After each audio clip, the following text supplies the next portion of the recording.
Cottons ഞാൻ എപ്പോഴും suggest ചെയ്യുന്ന ഒരു കാര്യം, നിങ്ങൾ ഹാങ് ചെയ്ത് ഉണക്കാതിരിക്കാൻ ശ്രദ്ധിക്കുക. കോട്ടൺ ഫെസ്റ്റ് എന്തായാലും പൊടി പൊടിച്ചു, ഇനി കുറച്ച് ദിവസങ്ങളും കൂടെ ബാക്കിയുള്ളൂ കേട്ടോ. അപ്പം എല്ലാവരുടെയും ഒരു സംശയം, ഇത് എങ്ങനെ നമ്മൾ ഒന്ന് മെയിൻറ്റെയിൻ ചെയ്ത് പോകും. പേഴ്സണലി ഞാൻ ഒത്തിരി കോട്ടൺസ് ആക്ച്വലി വിതൗട്ട് ലൈനിങ്സ് ആട്ടോ കൂടുതൽ തയ്ക്കാറുള്ളത്. കംഫർട്ടബിൾ ആയിട്ട് വെയർ ചെയ്യാൻ പറ്റുന്നതുകൊണ്ട് തന്നെയാണ്. ഇത് വാഷിംഗ് ടൈമിലാണ് നമ്മൾ ശ്രദ്ധിക്കേണ്ടത്. ആദ്യത്തെ വാഷിൽ എന്തായാലും കളർ ബ്ലീഡ് ചെയ്യും. അതുകൊണ്ട് ഫസ്റ്റ് വാഷ് നമ്മൾ എപ്പോഴും ശ്രദ്ധയോടുകൂടി വേണം ചെയ്യാനായിട്ട്.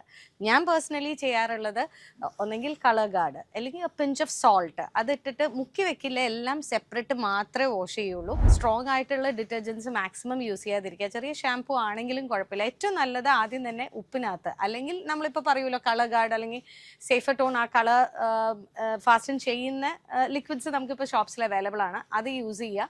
അതിനകത്ത് മുക്കി വെച്ചിട്ട് എപ്പോഴും മറച്ച് ഇട്ട് വേണം ഉണങ്ങാനായിട്ട്. കോട്ടൺസ് ഞാൻ എപ്പോഴും സജസ്റ്റ് ചെയ്യുന്ന ഒരു കാര്യം, നിങ്ങൾ ഹാങ് ചെയ്ത് ഉണക്കാതിരിക്കാൻ ശ്രദ്ധിക്കുക. വിരിച്ചിട്ട് ഉണക്കാൻ പറ്റുമെങ്കിൽ അതാണ് ഏറ്റവും നല്ലത്. കാരണം ഈ കളേഴ്സ് ഡ്രെയിൻ ഔട്ട് ചെയ്ത് പോകുന്ന സമയത്ത് ഹാങ് ചെയ്തിടുമ്പോൾ ഈ മാർക്സ് വരാൻ ചാൻസസ് ഉണ്ട്. അതുകൊണ്ട് എപ്പോഴും നല്ലത് അത് വിരിച്ചിട്ട് ഉണങ്ങി ഉണക്കൊന്നായി കഴിയുമ്പോൾ അത് അതുപോലെ തന്നെ ഹാങ് ചെയ്താലും കുഴപ്പമില്ല. അതുപോലെ ബ്രൈറ്റ് സൺലൈറ്റിൽ ഇതുപോലെയുള്ള കോട്ടൺസ് ഹാങ് ചെയ്ത് ഡ്രൈ ആക്കാതിരിക്കാൻ ശ്രദ്ധിക്കുക.